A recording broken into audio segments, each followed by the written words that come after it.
الحمد لله وكفى وسلام على عباده الذين اصطفى أما بعد فأعوذ بالله من الشيطان الرجيم بسم الله الرحمن الرحيم أجيب دعوة الداعي إذا دعان فليستجيبوا لي وقال النبي صلى الله عليه وسلم الدعاء هي العبادة أو كما قال عليه الصلاة والسلام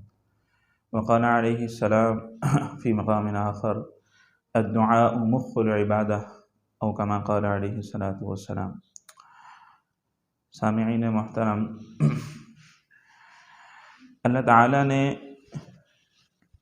انسانی ضرورت کے لیے ایک بہترین چیز جو اللہ تعالیٰ نے انسان کو اور مسلمان کو عطا کی ہے وہ یہ دعا کا عمل ہے۔ یہ دعا کا عمل ایک ایسا عمل ہے کہ جو انسان کی ضرورت بھی ہے اور اللہ تعالیٰ نے شریعت نے اس کو عبادت بھی قرار دے دیا، اور اللہ رب العزت اس عمل سے بے پناہ خوش ہوتے ہیں۔ اللہ تعالیٰ قرآن کریم میں ارشاد فرماتے ہیں کہ اللہ کے نبی علیہ الصلوۃ والسلام کو مخاطب کر کے فرمایا کہ وَإِذَا سَأَلَكَ عِبَادِي عَنِّي، اے نبی اگر آپ سے میرے بندے میرے متعلق سوال کریں تو فَإِنِّي قریب، آپ ان کو جواب دے دیجئے کہ میں قریب ہوں۔ اور ایک دوسری آیت میں فرمایا کہ ہم تو انسان کے شہرک سے بھی زیادہ قریب ہیں، وَنَحْنُ أَقْرَبُ إِلَيْهِ مِنْ حَبْلِ الْوَرِيدِ۔ اور اس کے آگے فرمایا اجیب دعوت الداعی اذا دعان، کہ میں پکارنے والے کی پکار کو قبول کرتا ہوں جب وہ مجھے پکارتا ہے۔ یعنی جب کوئی بندہ اللہ تعالیٰ سے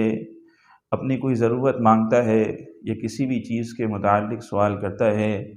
اللہ تعالیٰ کو پکارتا ہے، تو اللہ تعالیٰ اس کی بات کو ضرور سنتے ہیں اور ضرور پورا کرتے ہیں۔ یہ اللہ تعالیٰ کی طرف سے وعدہ ہے۔ دعا، اس کا اگر لفظی معنی دیکھا جائے تو اس کے معنی، یہ عربی زبان کا لفظ ہے، اس کے معنی پکارنے کے آتے ہیں۔ کسی کو پکارنا یہ دعا کہا جاتا ہے، لیکن اللہ تعالیٰ نے اور شریعت نے چونکہ اس کو عبادت کے زمرے میں لے کے آئے اور عبادت قرار دیا، تو اس کو ہم یہ کہہ سکتے ہیں کہ دعا کہا جاتا ہے اللہ تعالیٰ سے اپنی ضروریات کو، اپنی حاجات کو اللہ تعالیٰ کے سامنے رکھنا اور اللہ تعالیٰ سے اس کا سوال کرنا۔ اللہ کے نبی علیہ الصلوۃ والسلام نے ایک حدیث میں فرمایا کہ الدعاء هو العبادہ، کہ دعا وہ عبادت ہی ہے، دعا وہ عبادت ہی ہے۔ بظاہر ذہن میں یہ شبہ آ سکتا ہے، ایک سوال یہ ذہن میں پیدا ہو سکتا ہے کہ انسان اپنی ضرورت کے لیے اللہ تعالیٰ سے کوئی چیز مانگ رہا ہے، سوال کر رہا ہے، تو اس کا عبادت سے کیا تعلق؟ یہ تو انسان کی اپنی ضرورت ہے کہ وہ اللہ تعالیٰ سے جو ہے وہ سوال کرے، کوئی چیز مانگے، کسی حاجت کو طلب کرے۔ لیکن اللہ تعالیٰ، اللہ کے نبی علیہ الصلوۃ والسلام فرما رہے ہیں کہ یہ مانگنا بھی در حقیقت عبادت ہی ہے۔ ایک دوسری حدیث میں فرمایا کہ الدعاء مخ العبادہ، کہ دعا یہ عبادت کا مغز ہے، دعا یہ عبادت کا مغز ہے۔ کہ جس طرح انسان کسی بھی جو ہے وہ جانور کے اندر، حیوان کے اندر مغز کی اہمیت ہوتی ہے، اسی طرح شریعت کے اندر اللہ تعالیٰ نے دعا کی ایک اہمیت رکھی ہے اور اس کو ایک بنیادی حیثیت دی گئی ہے۔ تو عمومی حالات کے اندر بھی دعا کا کرنا اور اللہ تعالیٰ سے اپنی حاجات کو مانگنا یہ مطلوب ہے۔ اللہ کے نبی علیہ الصلوۃ والسلام نے ایک صحابی سے فرمایا کہ وَإِذَا سَأَلْتَ فَاسْأَلِ اللَّهَ، کہ جب تم مانگو تو اللہ سے مانگو۔ جب کوئی چیز بھی طلب کرنا چاہو تو اللہ تعالیٰ سے طلب کرو۔ اور فرمایا وَإِذَا اسْتَعَنْتَ فَاسْتَعِنْ بِاللَّهِ، اور جب مدد مانگنا چاہو، کسی سے اعانت حاصل کرنا چاہو تو اللہ تعالیٰ ہی سے مدد مانگو، اللہ تعالیٰ ہی سے مدد طلب کرو، اللہ تعالیٰ ہی سے اعانت حاصل کرو۔ گویا ہر موقع پر، زندگی کے ہر موقع پر اللہ کے نبی علیہ السلام اور شریعت نے انسان کو دعا کا حکم دیا اور ہر موقع پر اس کو اللہ تعالیٰ کی طرف متوجہ کیا۔ یہ دعا یہ اللہ تعالیٰ کی طرف متوجہ ہونے کا ایک آسان راستہ ہے اور اللہ تعالیٰ کا قرب حاصل کرنے کا بھی ایک آسان راستہ ہے کہ جب انسان بار بار اللہ کے سامنے اپنی حاجات کو رکھے گا، اپنی چیزوں کو رکھے گا، اپنے سوالات کو رکھے گا، تو اس سے اللہ کے ساتھ اس کا تعلق بڑھتا چلا جائے گا، اللہ تعالیٰ کے ساتھ اس کا تعلق گہرا ہوتا چلا جائے گا، قوی ہوتا چلا جائے گا۔ تو یہ تو عام حالات کے اندر بھی شریعت ہمیں اس بات کا حکم دے رہی ہے کہ دعاؤں کا اہتمام کیا جائے۔ اسی لیے شریعت نے ہمیں جا بجا موقع بموقع مختلف قسم کی دعائیں سکھلائیں۔ اللہ کے نبی علیہ الصلوۃ والسلام نے جو ہے وہ ہمیں ہر موقع کی دعا سکھلائی، مسنون دعائیں جس کو ہم کہتے ہیں، اور اس میں صبح اٹھنے سے لے کر رات کو سونے تک ہر موقع کی، ہر اہم ضرورت کی اللہ کے نبی علیہ الصلوۃ والسلام نے دعا سکھلائی۔ ان دعاؤں کا اہتمام کرنا، فرمایا یہ جو ان دعاؤں کا اہتمام کر لے گویا اس نے کیا کر لیا، دین پر عمل کر لیا، کہ ہر موقع پر ہر جگہ پہ اس کی توجہ صرف اللہ کی طرف ہے، کہ جب وہ ان دعاؤں کا اہتمام کر رہا ہے، سو کر اٹھا تو سب سے پہلے دعا کی طرف ذہن گیا اور دعا پڑھ لی، اور اس کے بعد پھر بیت الخلاء گیا تو بیت الخلاء جانے سے پہلے کی دعا پڑھ لی، اور پھر اس کے بعد جو ہے وہ کوئی چیز کھانے بیٹھا تو کھانے کی دعا پڑھ لی، کھانے سے فارغ ہوا تو کھانا کھانے کے بعد کی دعا پڑھ لی۔ تو یہ ساری دعائیں اللہ کے نبی علیہ الصلوۃ والسلام نے امت کو سکھلائیں، اور سکھلائیں صرف اسی وجہ سے تاکہ انسان کا، مسلمان کا تعلق وہ اللہ تعالیٰ کے ساتھ مضبوط ہوتا چلا جائے۔ تو یہ تو عمومی اعتبار سے جو ہے وہ اللہ کے نبی علیہ الصلوۃ والسلام نے ایک مسلمان کو، شریعت نے ایک مسلمان کو حکم دیا ہے۔ لیکن ابھی چونکہ رمضان کا مہینہ چل رہا، اور اس رمضان کے مہینے میں اس عمل کی اہمیت اور بڑھ جاتی ہے۔ کیوں بڑھ جاتی ہے؟ اس لیے کہ جہاں مختلف مواقع پر اللہ کے نبی علیہ الصلوۃ والسلام نے احادیث کے اندر دعاؤں کا اہتمام کا حکم دیا، لیکن وہیں رمضان کے اندر خصوصیت سے اس کی تاکید کی ہے، اور مختلف احادیث کے اندر، متعدد روایات کے اندر اللہ کے نبی علیہ الصلوۃ والسلام نے جا بجا یہ بیان کیا کہ رمضان میں کس طرح بندے کی دعائیں قبول کی جاتی ہیں، خصوصاً روزے دار کی دعائیں اللہ تعالیٰ کس طرح قبول فرماتے ہیں، اور رمضان کے اندر کتنی ساعات ایسی آتی ہیں جہاں اللہ تعالیٰ جو ہے وہ اپنے بندے کی دعاؤں کو قبول فرما رہے ہوتے ہیں۔ ایک روایت میں آتا ہے اللہ کے نبی علیہ الصلوۃ والسلام نے ارشاد فرمایا کہ ان للہ عتقاء فی کل یوم ولیلہ، یعنی فی رمضان، کہ اللہ تعالیٰ روزانہ، رمضان کے اندر روزانہ کئی لوگوں کو جہنم سے آزاد کرتے ہیں، اور اسی کا دوسرا حصہ فرمایا کہ ہر روزانہ بندے کو ایک دعا دی جاتی ہے جو اس کی دعا قبول کی جاتی ہے، یعنی ایک مقبول دعا دی جاتی ہے بندے کو کہ وہ اگر وہ دعا مانگے تو اللہ تعالیٰ اس کی وہ دعا ضرور قبول فرماتے ہیں۔ اور خصوصیت سے مختلف مواقع پر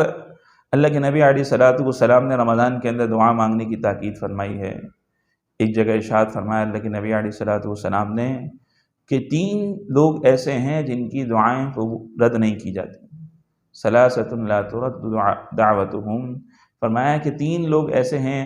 کہ جن کی دعا رد نہیں کی جاتی، یعنی وہ قبول ہی قبول ہے، اللہ تعالیٰ اس کو ضرور قبول فرماتے ہیں۔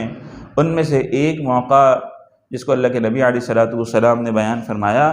کہ ایک موقع وہ موقع ہے کہ جب روزہ دار افطاری کے وقت بیٹھتا ہے تو اللہ تعالیٰ اس افطاری کے وقت روزہ دار کی دعا کو قبول فرماتے ہیں۔ اور دوسرا موقع فرمایا، دوسرا شخص جس کی دعا قبول ہے وہ عادل بادشاہ، اور تیسرا شخص جس کی دعا قبول ہے وہ ہے مظلوم کی دعا۔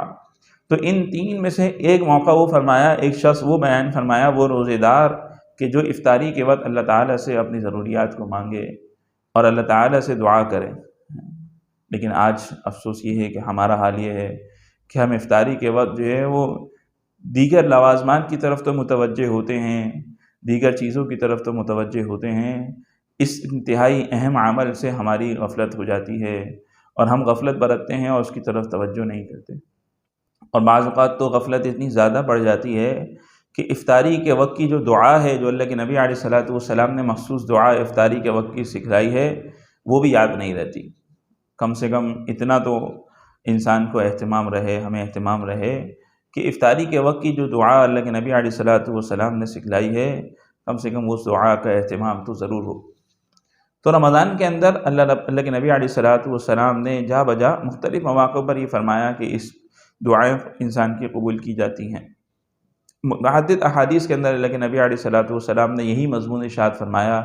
کہ روزے دار کی دعا قبول کی جاتی ہے، روزے دار کی دعا رد نہیں کی جاتی،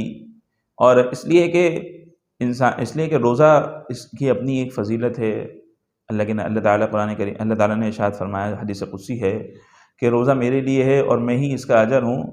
تو روزے کے اندر ایک خصوصی تعلق انسان کا اللہ تعالیٰ کے ساتھ ہو جاتا ہے۔ بندے کا اللہ تعالیٰ کے ساتھ ایک خصوصی تعلق ہوتا ہے۔ ایسے میں جب وہ سوال کرتا ہے، جب اللہ تعالیٰ سے اپنی ضروریات کو مانگتا ہے، اپنی حاجات کو مانگتا ہے، تو اللہ تعالیٰ اس کی دعا کو رد نہیں فرماتے، بلکہ اس کی دعا ضرور قبول کی جاتی ہے۔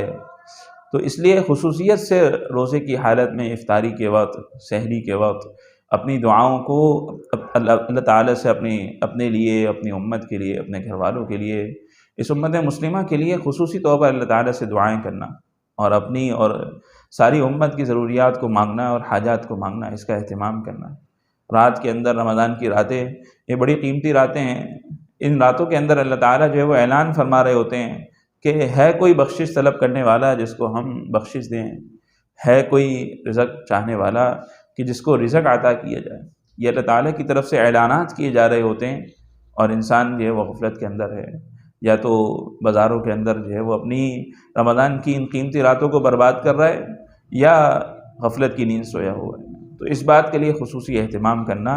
کہ ہمارے اس رمضان کے اندر اللہ تعالیٰ سے تعلق بنتا جائے، اور اللہ تعالیٰ سے جتنا زیادہ تعلق بنتا جائے گا اتنا ہی زیادہ دعاؤں میں بھی مزہ آنے لگے گا۔ کہ جب انسان اللہ تعالیٰ سے دعائیں مانگنا شروع کرے گا، اور اللہ تعالیٰ سے اپنی چھوٹی سے چھوٹی ضرورت بھی اللہ کے سامنے جب رکھے گا، تو اس سے انسان کا خود بخود ایک تعلق بنے گا۔ اور دعا مانگنا کوئی ایسا نہیں ہے کہ اس کے لیے کوئی خصوصی اہتمام کی ضرورت ہے، دعا کے اپنے آداب ہیں، انشاءاللہ وہ آداب بھی بیان کریں۔ لیکن اس کے ساتھ ساتھ جو ہمارے حضرات علماء بزرگان دین ہیں، وہ فرماتے ہیں کہ انسان اپنی دیگر مصروفیات کے ساتھ ساتھ جو ہے نا وہ اس کا دل اللہ تعالیٰ کے ساتھ لگا ہو، اور اس کے ساتھ اللہ تعالیٰ سے وہ مانگ رہا ہو۔ اللہ تعالیٰ سے جو ہے وہ باتیں کرنا، دعا کے اندر ایک بڑا عمل جس کو ہمارے بزرگان دین جو ہے وہ فرماتے ہیں کہ اللہ تعالیٰ سے اپنی باتیں کرنا، کہ اے اللہ میری یہ فلاں ضرورت ہے، میری فلاں حاجت ہے، اے اللہ آپ تو جانتے ہیں، اے اللہ آپ ہی ضرورت کو پورے کرنے والے ہیں، میری ضرورت کو پورا فرما دیجئے۔ اے اللہ میری فلاں حاجت ہے، اے اللہ میری اس حاجت کو پورا فرما دیجئے۔ جتنا اللہ تعالیٰ سے چپکے چپکے انسان باتیں کرتا جائے گا، اتنا اس کو جو ہے نا وہ دعا کے اندر مزہ آتا جائے گا۔ آج ہمارا المیہ یہ ہے کہ دعاؤں میں ہمارا دل نہیں لگتا۔ اگر مسجد کے اندر امام صاحب تھوڑی سی لمبی دعا کرا دیں تو ہمیں کوفت ہونے لگتی ہے، بوریت ہونے لگتی ہے کہ اتنی لمبی دعا کرا دی۔ حالانکہ مسلمان تو وہ ہے کہ جب وہ دعا کرنے بیٹھے تو اس کو پتہ ہی نہ چلے وقت کا۔ کیوں؟ وجہ کیا ہے کہ آج ہم نے چونکہ دعا کرنا چھوڑ دی، اللہ تعالیٰ کے سامنے اپنی ضروریات کو، اپنی حاجات کو رکھنا چھوڑ دیا، تو ہمیں ایک تھوڑی دیر میں اکتاہٹ شروع ہو جاتی ہے۔ اور دوسرے پھر ہم دعائیں یہ سمجھتے ہیں کہ ہم جو خصوصی کوئی لفظ بلفظ دعائیں یاد کریں، کوئی اچھی الفاظ کے ساتھ دعائیں یاد کریں، ایسا نہیں، بلکہ اللہ تعالیٰ سے اپنی عام گفتگو کے انداز میں اللہ تعالیٰ سے اپنی ضروریات کو مانگنا، اپنی حاجات کو رکھنا، اس میں الگ ہی مزہ ہے۔ تو اللہ تعالیٰ کے سامنے اپنی ضروریات کو رکھنا اور اللہ تعالیٰ سے خوب دعائیں کرنا، اس بات کا اہتمام کریں اور اس بات کا ارادہ کریں کہ انشاءاللہ روزانہ کی بنیاد پر اپنے وقت کو نکالیں گے۔ اس بات کے لیے عزم کر لینا، اپنے نظام الاوقات کے اندر کوئی ایک وقت نکال لیں کہ روزانہ کی بنیاد پر اتنا وقت میں اللہ تعالیٰ سے دعائیں مانگوں گا، اور اس وقت کے اندر میرے اور میرے اللہ کے سوا کوئی اور نہیں ہوگا، بلکہ ہمیشہ ہر وقت میں اس وقت میں صرف اللہ ہی کی طرف متوجہ ہوں گا اور اللہ ہی سے اپنی ضروریات کو مانگوں گا، اور اس وقت کو پھر بڑھاتے جائیں۔ ابتدا میں 5 منٹ رکھے، پھر 7 منٹ، پھر 10 منٹ، یہاں تک کہ وقت اتنا زیادہ بڑھتا جائے گا اور انسان کو اتنا مزہ آنے لگ جائے گا کہ اس کو پتہ بھی نہیں چلے گا، وہ گھنٹوں بھی اللہ کے سامنے لگا رہے گا اور گھنٹوں بھی دعائیں کرتا رہے گا، اس کو احساس تک نہیں ہوگا۔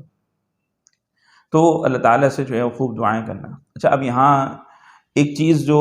عموماً پریشان کر دیتی ہے، جس سے انسان بہت جلدی دل برداشتہ ہو جاتا ہے، وہ یہ کہتا ہے کہ میں دعائیں مانگتا ہوں، اللہ تعالیٰ میری دعائیں قبول ہی نہیں کرتے۔ میں نے فلاں ضرورت کے لیے دعا مانگی، میری وہ ضرورت پوری نہیں ہوئی۔ میں نے فلاں پریشانی کے دور ہونے کے لیے دعا مانگی، میری وہ پریشانی دور نہیں ہوئی۔ تو جس کی وجہ سے انسان دل برداشتہ ہو کر دعا مانگنا چھوڑ دیتا ہے۔ حالانکہ اللہ کے نبی علیہ الصلوۃ والسلام نے ارشاد فرمایا، اس کا مفہوم ہے کہ جب انسان دعا مانگتا ہے تو اللہ تعالیٰ 3 چیزوں میں سے ضرور کوئی نہ کوئی چیز اس کو عطا فرماتے ہیں۔ یعنی جب دعا مانگی جائے گی تو وہ کسی صورت بھی ضائع نہیں ہوگی۔ ہاں، 3 بہتر چیزوں میں سے اللہ تعالیٰ جو ہے اس کے لیے کوئی ایک چیز جو ہے وہ دے دیتے ہیں۔ یا تو جس چیز کے لیے دعا مانگی ہے اللہ تعالیٰ وہ ضرورت دنیا میں پوری کر دیتے ہیں۔ کسی ضرورت کے لیے، کسی حاجت کے لیے دعا مانگی، اللہ تعالیٰ نے وہ حاجت پوری کر دی۔ بیماری کے دور ہونے کے لیے دعا مانگی، اللہ تعالیٰ نے وہ بیماری دور فرما دی۔ ایک صورت تو قبولیت کی یہ ہوتی ہے، اور دوسری صورت قبولیت کی یہ ہوتی ہے کہ اللہ تعالیٰ اس کو آخرت کے لیے ذخیرہ فرما دیتے ہیں، کہ اللہ تعالیٰ چونکہ حکیم ذات ہیں، اللہ تعالیٰ علیم ہیں، اللہ تعالیٰ ہر ایک جاننے والے ہیں، اللہ تعالیٰ کے سامنے ساری چیزیں جو ہے وہ کھلی ہوئی ہیں، اس لیے اللہ تعالیٰ سمجھتے ہیں، بہتر سمجھتے ہیں کہ یہ بندہ جو دعا مانگ رہا مجھ سے ابھی اس کے حق میں یہ بہتر نہیں ہے، تو اللہ تعالیٰ اس کی اس دعا کو آخرت کے لیے ذخیرہ فرما دیتے ہیں اور اس پر اس کو آخرت میں اجر و ثواب دیا جاتا ہے۔ اور تیسری چیز فرمایا کہ بعض اوقات انسان دعا مانگتا ہے، اللہ تعالیٰ اس ضرورت کو تو پورا نہیں کرتے، لیکن اس کے بعد کوئی برائی آنے والی تھی، کوئی مصیبت آنے والی تھی، اللہ تعالیٰ اس برائی اور مصیبت کو اس سے دور فرما دیتے ہیں۔ تو ایک تیسری صورت یہ ہوتی ہے، ایک بڑی طویل روایت ہے کہ جس کا مفہوم عرض کروں گا کہ بندے کا اللہ تعالیٰ کے ساتھ مکالمہ ہوگا قیامت والے دن، اللہ تعالیٰ بندے سے گفتگو فرمائیں گے، بندہ اللہ تعالیٰ سے جب گفتگو فرمائے گا، روایت میں آتا ہے جس کا مفہوم ہے مختصراً کہ اللہ تعالیٰ بندے کو بلائیں گے اور پوچھیں گے کہ میں نے تجھے دعا کا حکم دیا تھا، کیا تو نے دعا کی؟ وہ کہے گا یا رب آپ نے مجھے دعا کا حکم دیا تھا، میں نے دعا کی۔ پھر اللہ تعالیٰ پوچھیں گے تم نے مجھ سے فلاں حاجت مانگی تھی، کیا تمہاری یہ حاجت پوری ہو گئی تھی؟ وہ کہے گا جی میرے اللہ آپ سے میں نے حاجت مانگی، آپ نے میری حاجت پوری کر دی تھی۔ پھر اللہ تعالیٰ جو فرمائیں گے کہ اچھا تم نے فلاں دوسری حاجت مانگی تھی، کیا وہ حاجت پوری ہوئی؟ تو وہ کہے گا، وہ عرض کرے گا یا اللہ نہیں وہ حاجت تو پوری نہیں ہوئی۔ اس طرح ایک طویل مکالمہ ہوگا اور پھر اللہ تعالیٰ فرمائیں گے وہ جو تم نے دعائیں مانگی، جو تمہاری حاجات پوری نہیں ہوئیں، تو اس کے بدلے میں تمہیں یہ اجر و ثواب دیا جاتا ہے۔ اور روایات میں آتا ہے جس کا مفہوم ہے کہ بندے کو اس پر اتنا اجر و ثواب ملے گا، وہ یہ تمنا کرے گا کہ کاش کہ مجھے کوئی دعا آخر دنیا میں قبول ہی نہ ہوتی، میری ساری دعائیں اللہ تعالیٰ آخرت کے لیے ذخیرہ فرما دیتے، اتنی اس کو جو ہے وہ اس پر اتنا اجر و ثواب اس کو دیا جائے گا۔ تو اس لیے دعائیں مانگتے رہنا، اللہ تعالیٰ سے اپنی حاجات کو، اپنی ضروریات کو طلب کرتے رہنا، اور اپنی دنیاوی حاجات کو بھی مانگنا اور اخروی حاجات کو بھی مانگنا، اپنی اخروی منازل کی آسانی بھی مانگنا اور اپنی دنیاوی چیزوں کو بھی مانگنا۔ یہ دونوں چیزیں جو ہے وہ اللہ تعالیٰ سے مانگتا رہے، اللہ تعالیٰ سے عافیت مانگتا رہے، دنیا کے اندر بھی مانگتا رہے، آخرت میں بھی مانگتا رہے۔ ایک آخری بات عرض کروں گا کہ دعا کے لیے دعا کی قبولیت کے لیے سب سے بنیادی شرط جو احادیث میں بیان فرمائی گئی ہے وہ یہ کہ اس شخص کی دعا قبول نہیں کی جاتی جس کا کھانا پینا حرام کا۔ روایتوں میں آتا ہے جس کا مفہوم ہے کہ ایک شخص بہت زیادہ آہوزاری کر رہا اور خشوع و خضوع سے اللہ سے مانگ رہا، حالانکہ اس کا کھانا بھی حرام، اس کا پینا بھی حرام، اس کا لباس بھی حرام، تو اللہ تعالیٰ ایسے شخص کی دعا کو قبول نہیں فرماتے، ایسے شخص کی طرف اللہ تعالیٰ رحمت کی نظر سے نہیں دیکھتے، بلکہ لہذا دعا کی قبولیت کے لیے سب سے بنیادی شرط یہ ہے کہ انسان کا کھانا پینا یہ حلال کا ہو، حرام سے بچنے والا ہو۔ جب حلال کھائے گا، حلال استعمال کرے گا، حلال چیزیں استعمال کرے گا، تو انشاءاللہ اللہ تعالیٰ اس کی دعاؤں کو قبول فرمائیں گے۔ آج ہماری دعاؤں کا قبول نہ ہونا، اس کی ایک بڑی وجہ یہ بھی ہے کہ آج ہم نے اپنے روزمرہ کے اندر ہم بہت سی چیزیں جو ہے وہ معاملات کے صحیح نہ ہونے کی وجہ سے اور لا علمی کی وجہ سے ہماری جو ہے غذاؤں کے اندر حرام چیزیں شامل ہو جاتی ہیں، اور پھر اس کے بعد ہم اس بات کا گلہ شکوہ کرتے نظر آتے ہیں کہ ہماری دعائیں قبول نہیں ہوں گی۔ تو کیسے دعائیں قبول ہوں گی کہ جب کھانا پینا اور جو ہے وہ لباس اور ضرورت کی چیزیں وہ حرام کی ہیں، حرام استعمال کر رہا، تو اللہ تعالیٰ اس کی دعاؤں کو قبول نہیں فرماتے۔ تو اس لیے اپنے جو ہے وہ اس بات پر خصوصی توجہ دینا کہ ہمارا کھانا پینا، ہماری ضرورت کی چیزیں یہ ساری جو ہے وہ حلال کی ہوں، ہم حلال استعمال کرنے والے ہوں، حرام سے بچنے والے ہوں۔ اللہ تعالیٰ جو ہے مجھے بھی عمل کی توفیق نصیب فرمائے، اور اللہ تعالیٰ ہمیں خوب اپنا تقرب اور اپنے جو ہے وہ قرب نصیب فرمائے، اور اللہ تعالیٰ ہمیں خوب اس بات کی توفیق نصیب فرمائے کہ ہم اللہ تعالیٰ سے گڑ گڑا کر کے اللہ تعالیٰ کے سامنے آہوزاری کریں، اور اللہ تعالیٰ سے اس رمضان اپنی ساری جو ہے وہ ضروریات کو اور اپنی امت مسلمہ کی ساری ضروریات کو مانگیں، اور اللہ تعالیٰ سے اپنا قرب مزید قوی تر کرتے چلے جائیں۔ اللہ تعالیٰ عمل کی توفیق نصیب فرمائے۔ وآخر دعوانا الحمدللہ رب العالمین۔